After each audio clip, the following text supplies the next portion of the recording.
মেঘলা, মেঘলা,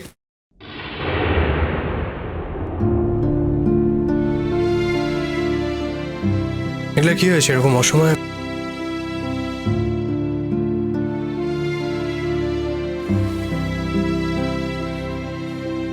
শরীর খারাপ?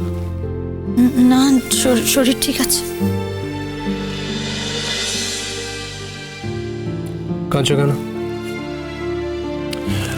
কেন কাঁদছো কেন? তুমি জানো না অনুরাগ বাড়িতে কি হলো?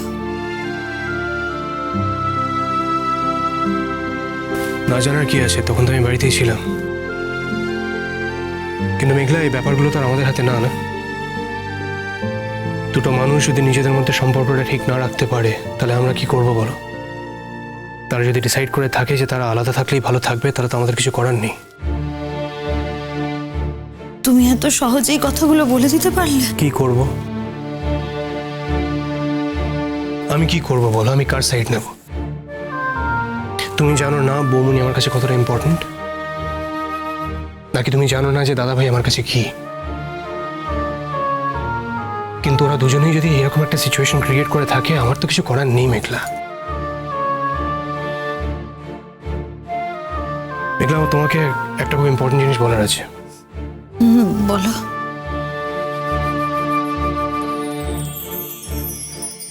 দেখো, তুমি তো জানো তোমার সিচুয়েশনটা এখন অন্য সময়ের মতো নয়।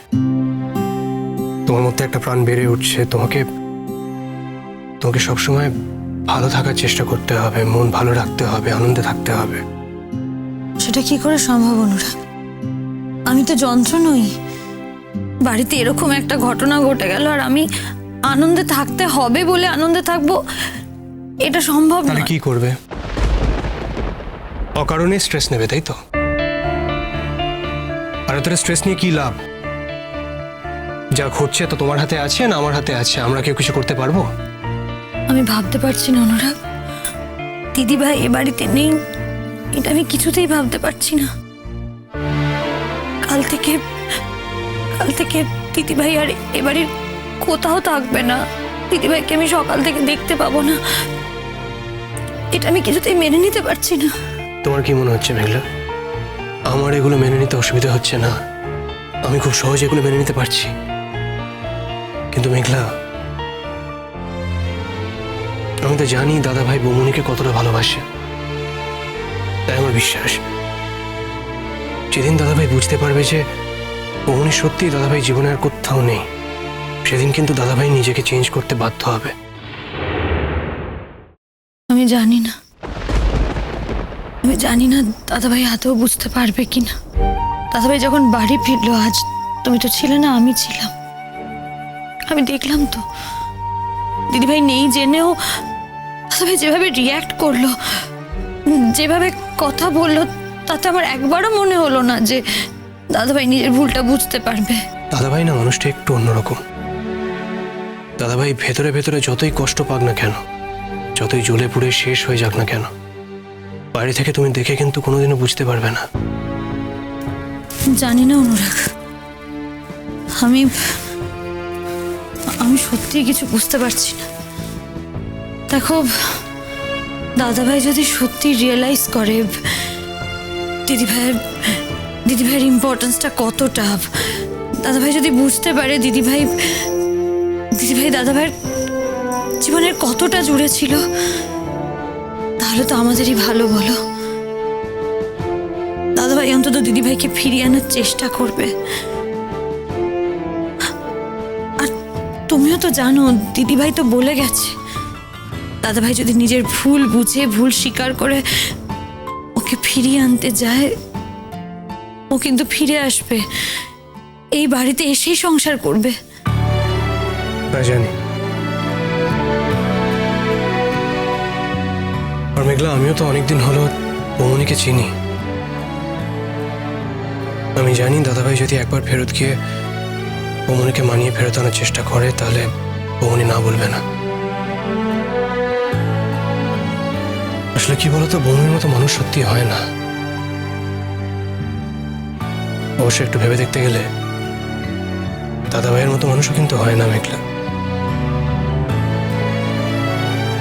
আমি জানি দাদা ভাইয়ের মধ্যে প্রচুর কমপ্লিকেশন রয়েছে।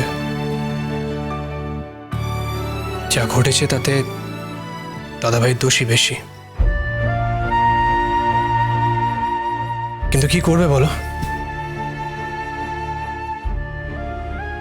একটা মানুষ ছোটবেলা থেকে কোনোদিনও বাবা মার কাছ থেকে সময় পায়নি।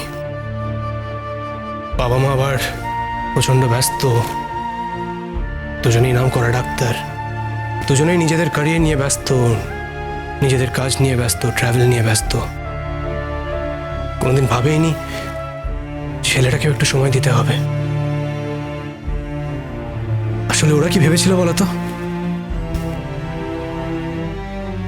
জয়েন্ট ফ্যামিলি তো, ঠিক সবার মধ্যে ছেলে নিজের মতো করে বড় হয়ে যাবে। দাদাভাই ছোটবেলা থেকে যা আদর আবদার ভালোবাসা পেয়েছে সবটা কিন্তু শুধুমাত্র আমার মায়ের কাছ থেকে। আমার বড় হওয়ার সঙ্গে দাদাভাইয়ের বড় হওয়াটা কম্পেয়ার করলে না আমার কষ্ট হয়। আমি তো দিনের পর দিন আমার মাকে দেখেছি, নিজের সবটা ঢেলে দিয়েছিল মেঘলা, নিজের সবটা ঢেলে দিয়ে ভালোবাসা দিয়ে যত্ন দিয়ে আমাকে বড় করেছে। আমার পরীক্ষার সময় বোঝা যেত না কার পরীক্ষা চলছে, আমার না মায়ের। সারা রাত আমার সঙ্গে জেগে বসে থাকতো। আর শুধু স্কুল লাইফের সময় না, কিন্তু আমার মেডিকেল কলেজের সময় যখন আমি বড়, তখনও আমি পরীক্ষার আগের রাত জেগে পড়লে মা সারা রাত আমার সঙ্গে বসে থাকতো, কফি বানিয়ে দিত, আমার যা যা বলার আছে শুনতো, কিছু না করা থাকলে বসে গল্পের বই পড়তো, কিন্তু এক মুহূর্তের জন্য আমি একা ছাড়তো না। এবার তুমি বলো মেঘলা, মানুষটার কি দোষ? দাদাভাই তো কোনোদিন এগুলো পায়নি। মেঘলা, আমার মা দাদাভাইয়ের জন্য অনেকটাই করেছে, কিন্তু যতই করে থাকুন না কেন আমাকে যতটা দিয়েছে ততটা তো দিতে পারেনি। তাছাড়া ক্যারিয়ার ওয়াইজ ওই ধরো ভালো জেঠু ভালো জেঠি দুজনেই এত সাকসেসফুল, এত নাম ডাক দুজনের। তারপর আমি দাদাভাইয়ের থেকে ছোট, কিন্তু আমিও যথেষ্ট সাকসেসফুল, আমারও যথেষ্ট নাম ডাক। এই সব কিছু তো মানুষটাকে একটু হলেও এফেক্ট করে, তাই না? না, আমি বলছি না যে আমার সাকসেস আমার নাম ডাকে দাদাভাইয়ের আমার প্রতি ঈর্ষা হয়, সেটা নয়। আমি জানি বরং দাদাভাইয়ের আমাকে নিয়ে অনেক গর্ব, আমাকে খুব ভালোবাসে দাদাভাই।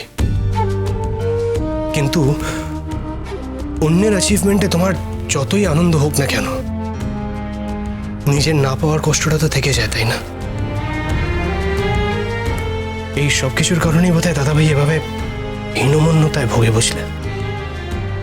দিনের পর দিন, বছরের পর বছর, একটু একটু করে মানুষটা কেমন জ্বলে পড়ে ছাই হয়ে যাচ্ছে জানো। তাছাড়া বৌমনিও যে ঝগড়ার সময় দাদাভাইকে কিছু বলেনি তা তো নয়। দাদাভাইয়ের ক্যারিয়ার নিয়ে, ফেলিয়ার নিয়ে অনেক কথাই বলেছে, অনেক কিছু শুনিয়েছে। এই সব কিছু মিলিয়ে আমরা সবাই মিলে হয়তো দাদাভাইকে আজকের এই সিচুয়েশনটার দিকে ঠেলে দিয়েছি মেঘলা। আমি জানি না দাদাভাই বৌমনের সঙ্গে এক্স্যাক্টলি কি ব্যবহারটা করেছে, কিন্তু আমার বিশ্বাস দাদাভাই নিজেও বোধহয় সেগুলো খুব ভালো করে জানে না, বোঝে না। যেদিন বুঝবে সব থেকে বেশি লজ্জাটা কিন্তু ওই পাবে। বুঝতে পারলেই ভালো।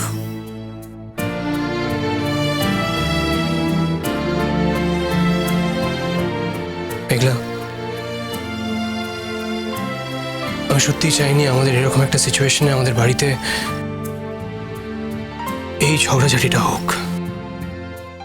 আমি চেয়েছিলাম আমাদের বাচ্চা এই পৃথিবীতে শান্তির সময় আসবে, অনেক ভালোবাসা নিয়ে আসবে। মেঘলা, তুমি তো নিজের শরীরের মধ্যে আমাদের বাচ্চাটাকে বহন করছো, কিন্তু আমার মধ্যে যে কি ফিলিং হচ্ছে আমি বলে বোঝাতে পারবো না জানো। আমি তো জানতাম না যে তুমি আমাকে এত বড় একটা খবর দেবে যেটা আমার জীবনটা পুরোপুরি বদলে দেবে, তাই না? মেঘলা, তুমি আমাকে সারা জীবন শুধু দিয়েছো জানো, অনেক কিছু দিয়েছো। কিন্তু আমার সেই সব পাওয়াগুলোর মধ্যে এই পাওয়াটা সব থেকে বড়। তুমি আমাকে আমাদের বাচ্চা উপহার দিতে চলেছ। আমার এই পাওয়াটা যে আমার কাছে কতটা ইম্পর্টেন্ট আমি আমি বলে বোঝাতে পারবো না মেঘলা। তুমি আমার পৃথিবীটাকে বদলে দিয়েছো।